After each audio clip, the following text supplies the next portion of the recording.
I, 30 female, was in a car crash. I had to be cut out of the car. I wasn't seriously injured though, thankfully, but the other person unfortunately wasn't doing too well from what I saw before I was taken away to the hospital. I was told to stay in the hospital overnight to see if I suffered a concussion. I rang my husband and told him what happened. My mother-in-law got the two incidents mixed up when my husband dropped off our daughters, a young grammar schooler and a tween, at her house while he rushed to see me. She believed I wasn't going to make it. The following day, my husband brought our daughters to get me while I waited to be discharged. Upon seeing me, my youngest busted into tears and said, "I don't want you to die." I comforted her and said I'm not dying and I was very lucky. She then said Granny said she hoped I'd die so that my husband and the kids could come live with her. My husband and I were shocked and my older daughter confirmed she heard her say that. My husband said he was going to ring my mother-in-law. When he came back into the room, he looked furious. He didn't say anything until after we got home and he said mother-in-law denied it, but after he kept pushing, she admitted it but said she didn't mean it. I thought me and her were close, but I guess not. I'm incredibly hurt she would want that and said I wanted me and the girls to go no contact with my mother-in-law.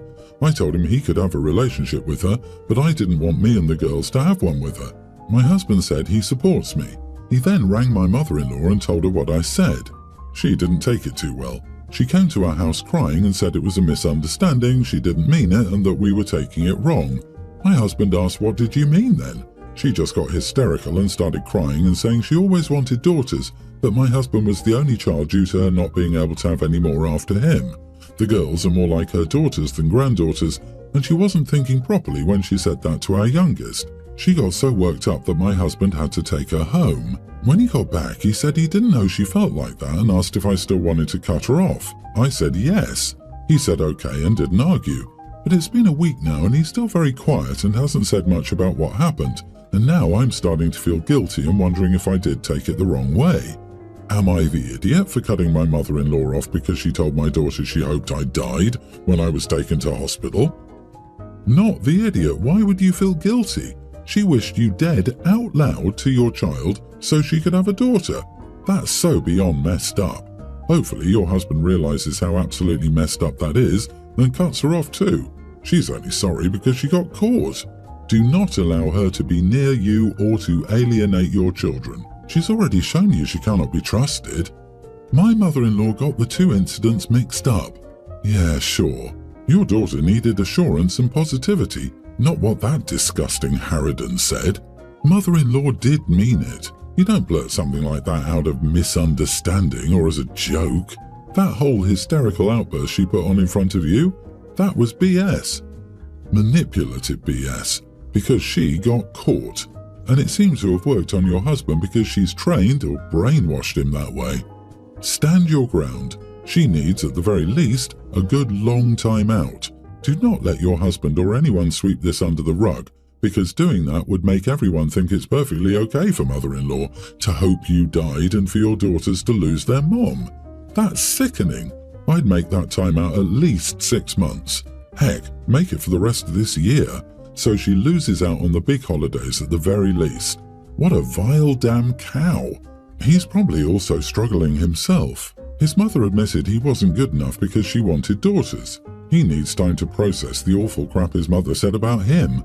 Traumatizing the kids like she did was bad enough, but then to say she always wanted daughters, so her one son wasn't enough? I grew up knowing my deadbeat father didn't want me because I was a girl. Still, I can't imagine being raised by what I thought was a loving parent to be told the same thing later on. Update. Am I the idiot for cutting my mother-in-law off because of what she told my daughter? Well, you guys were right. I decided to talk to my husband and ask if he was upset that I decided that the girls and I had no contact with my mother-in-law. He said he wasn't. He said he always knew his mother-in-law wanted a daughter instead of him, and it brought back all the bad memories of rejection and hurt he felt growing up as a kid. I suggested therapy and he's willing to go. We're also going to get therapy for our youngest as she now gets very anxious if I'm not within sight. My husband agreed that going no contact with mother-in-law is best for our family. Our daughter's birthday is coming up and we have yet to tell mother-in-law she's no longer invited. Not looking forward to that, but that's the update. Thanks everyone for the lovely comments and support. I appreciate it. We have yet to tell mother-in-law she is no longer invited. Don't tell her. No contact means you simply don't give her any details. She's literally not receiving an invitation. If she knows them, change the plans. Don't let her re-traumatize your kids by showing up and making a scene. And also, ensure the schools know not to let her near your girls. She wanted you dead, so treat her as if you are. I feel so sorry for your hubby too. Just awful for the whole family. Wise choice, OP. Suggestion: take your daughter out of town for her birthday to a nearby attraction, zoo, play, or something special instead of a party, or a party on a later date with her little friends instead of family. If you're not there, mother-in-law can throw all the witch fit she wants, and nobody will be there to see her, so there's no party for her to ruin. This is absolutely the way. I hope OP sees this. Also, don't tell any of his family. Have them meet you at a lot somewhere, then go from there. OP, please don't be surprised to learn your mother-in-law will fight for visitation. As you said in your previous story, she always wanted a daughter, and you have two whom she'll no longer get to see. Please be ready. I don't know if I'm being overdramatic, but here is some context. My wife asked me to fix our sink since it was leaking. I agreed, got my tools, and started working on the thing. Midway, I overheard my wife call her dad and ask him if I was doing it right and if he could come over and check to make sure I didn't mess it up. I called her over and asked her to clarify. She dismissed it, saying that as her dad was an engineer, he could just check over my work. I told her I didn't like that and that I could fix something as simple as a sink. Again, she dismissed it. I told her to call her dad and tell him he was not needed, and she said no. I told her again, and she said no again, and this conversation ended. I felt emasculated. Here is where I may be wrong. I told her since her dad was coming to check, he could fix the entire thing since I was pretty hungry. I got up, she asked where I was going, and I told her to my parents' house to eat since my mom cooked better. I ignored her screaming at me, drove to my parents' house, and closed my phone when I got there. After dinner, I told them what happened. My dad supported my decision, saying I was just showing her how I felt. My mom, on the other hand, said I took it too far. So, am I the idiot? We haven't spoken since I got back home, but I'll apologize if I'm wrong.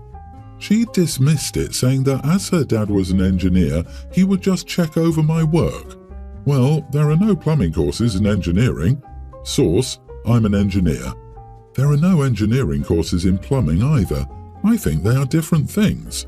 Not the idiot. I hope this is true because the "I'm going to eat at my parents' because my mom cooks better" response is hilarious and perfect. On a serious point, I'd be irritated too. She not only doesn't trust you to do things correctly, but she also humiliates you in front of her father. OP's marriage sounds horrible. It is a sink, not a rocket. She should have kept her doubts to herself. In the worst case, they would have had to call a plumber.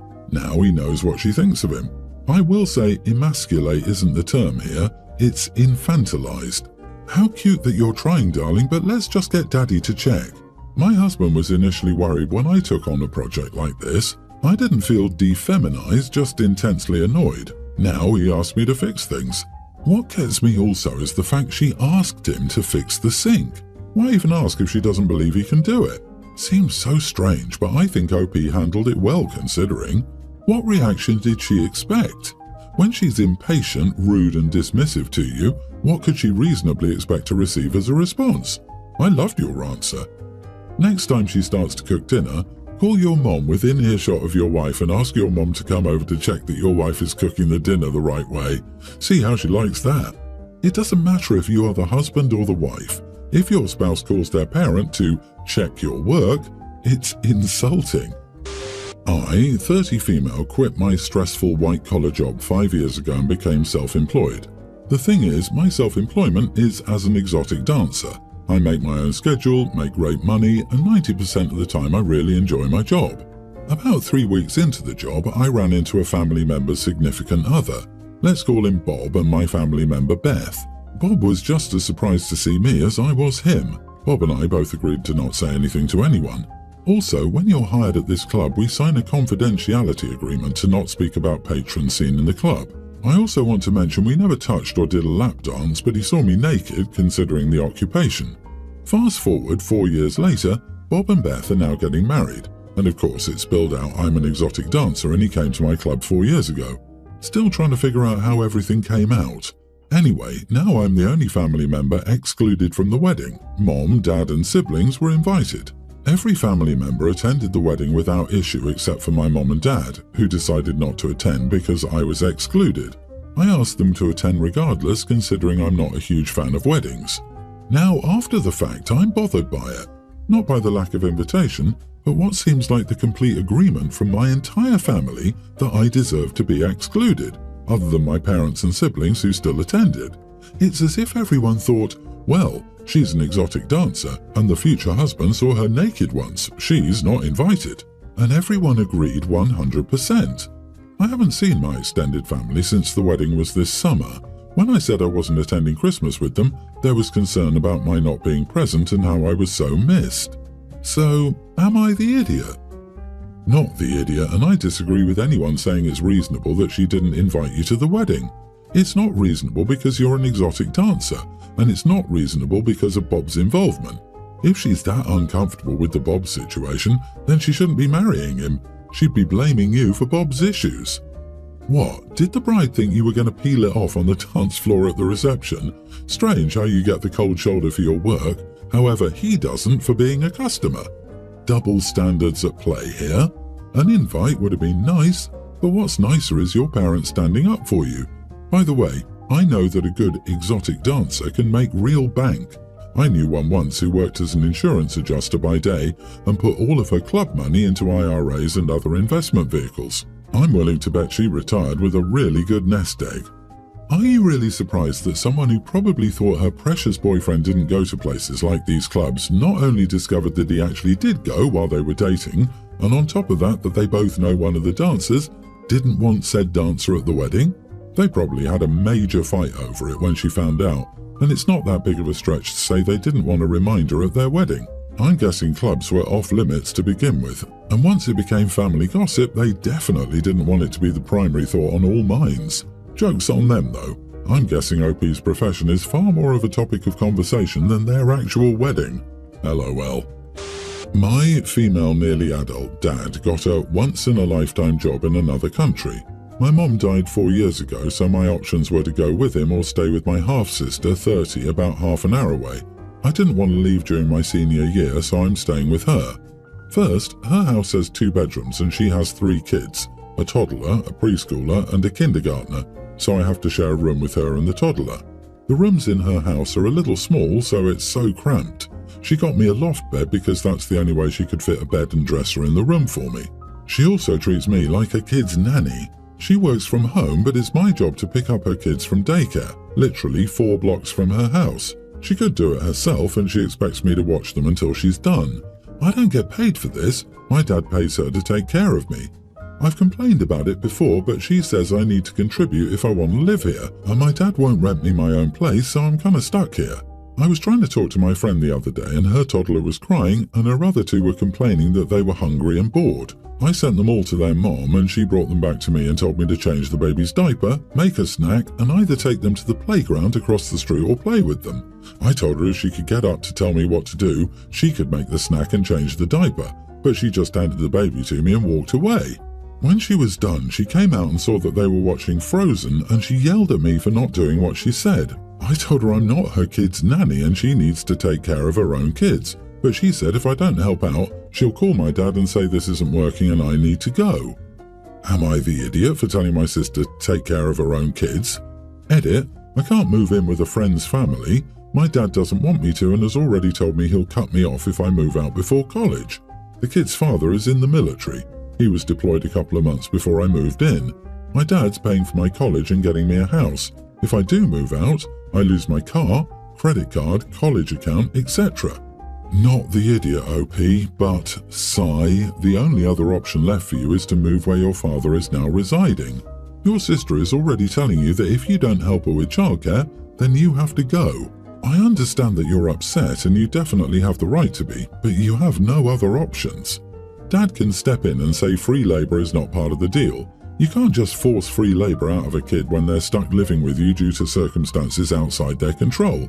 However, it sounds like OP is relying on Dad for college money.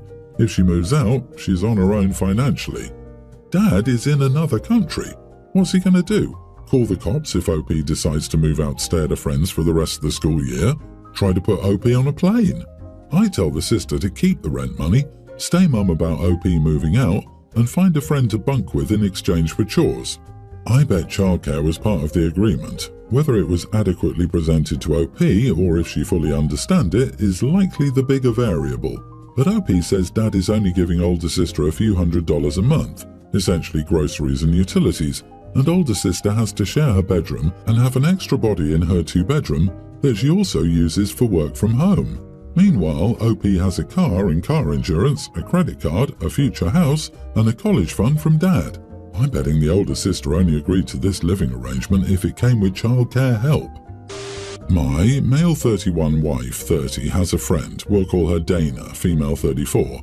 They've been friends for a little more than 10 years, and it's important to note that the only friend Dana has is my wife. For the sake of the post, I'll call her Laura. Dana has always had difficulties making and keeping friends. This is because she's a classical one-upper. If you tell her about a vacation you enjoyed, she'll tell you it's nothing compared to her last vacation. You're going through a bad time? Well, it's nothing compared to what she's going through and stuff like that. Since her only friend is Laura, I got to hang out with her a lot. I don't like her and don't consider her a friend, but I am civil to her. Laura has tried to integrate Dana into another group of our friends for a few years now, but it's not going well. The breaking point was one night when we were drinking and a friend opened up about losing a beloved pet. Dana responded by saying it was nothing compared to when she lost a blouse her mother had given her last year. After that, some people wouldn't hang out as she was coming. Now, to the issue. We're planning a week-long camping trip with 2 more friends and their spouses. Of these friends, only one has met Dana. Laura thinks this might be a good chance for Dana to meet new people, so she suggested we invite her. I was obviously against it. I get tired just imagining a week with her, and I told her so. She knows I'm not a fan of hers, but is hoping I will help her improve her social skills. But our vacation should not be her opportunity. We fought a little and didn't solve anything. Here's why I think I could be an idiot. I continued planning the trip, and every time Laura told me to invite Dana, I would just tell her I'd do it once all was set up. I had no intention of doing so. Anyway, the trip is a few weeks away, and last Saturday the cat was out of the bag about me not wanting Dana to come. Laura argues that being annoying is no reason to exclude her, and if she needs to improve her social skills, we should be helping her. I obviously disagree, but I've never seen Laura this angry, so I'm doubting myself. So, am I the idiot? Not the idiot. There's one-upmanship and then there's being completely tone-deaf. Jesus, time for your wife to give up trying to force this woman on people. Why ruin 4 people's week for one person who sees it as a week-long competition? Ask your wife why she's pushing so hard. It makes no sense. Is this one person really so much more important than the rest of the people, including you, having a good time? Does your wife find her funny or a project to work on? Does your wife honestly think that having Dana fifth-wheeling on vacation with other couples is a kind and empathetic thing to do? Your wife has no right to insist on other people suffering from Dana's behavior or participate in improving her social skills. What a lot of nonsense. However, please grow a spine and tell your wife Dana is not invited. You can't help someone who is self-absorbed and tone-deaf to become socially aware. You're completely wasting your time, OP. While I understand why you did what you did, you didn't need to do that. You should have made it clear to your wife that you're not spending a week with this woman, period.